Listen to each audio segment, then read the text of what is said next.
अस्सलाम वालेकुम दोस्तों, कैसे हैं आप सब। उम्मीद करते हैं आप सब खैरियत से होंगे। मैं हूं अस्मत अली और आप लोग देख रहे हैं RTV।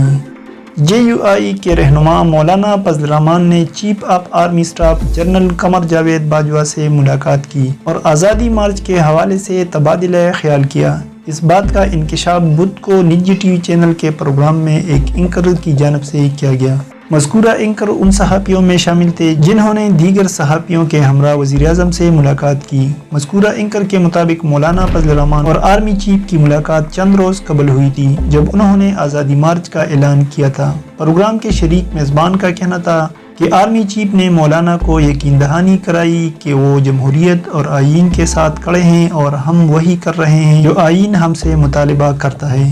उन्होंने कहा कि मौलाना फजल रहमान को आर्मी चीफ ने याद दहानी कराई कि वो एक जिम्मेदार सियासी रहनुमा है और उन्हें खित्ते की सूरत हाल का अंदाज़ा होना चाहिए कि ये कितनी परेशान कुन है। कश्मीर की हालात की वजह से बॉर्डर पर सूरत हाल कशीदा है।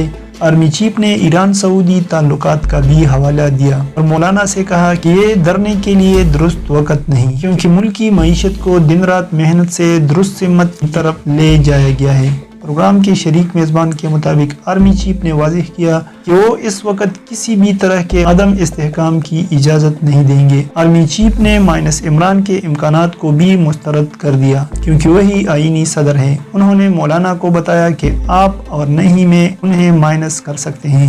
शरीक मेज़बान के मुताबिक आर्मी चीफ ने यह भी वाज़ेह किया कि अगर मौलाना ने एहतजाज पर इसरार किया तो कुछ और लोग माइनस हो सकते हैं। मुल्की इस्तेहकाम के लिए अगर जानी नुकसान हुआ और आईन इसकी इजाज़त भी देता है तो ऐसे किसी भी इकदाम से नहीं हिचकिचाएंगे। प्रोग्राम के शरीक मेज़बान ने दावा किया कि मौलाना ने एक रोज़ कबल मार्च के लिए आशीर्वाद के हसूल के लिए किसी शख्स को फ़ोन कॉल की थी और साथ ही ये यकीन दहानी कराई कि वो धरना नहीं देंगे और कोई अवामी इज्तिमा नहीं होगा, लेकिन इन्हें सिर्फ मार्च के लिए इजाज़त दी जाए। शरीक मेज़बान का कहना था कि मौलाना को ऐसा करने से सख्ती से मना कर दिया गया। उन्होंने दावा किया कि मौलाना के हौसले पस्त हो रहे हैं, क्योंकि हुकूमत ने गुज़िश्ता 4 से 5 रोज़ के दौरान अपने ऑप्शंस दानिशमंदी से इस्तेमाल किए हैं।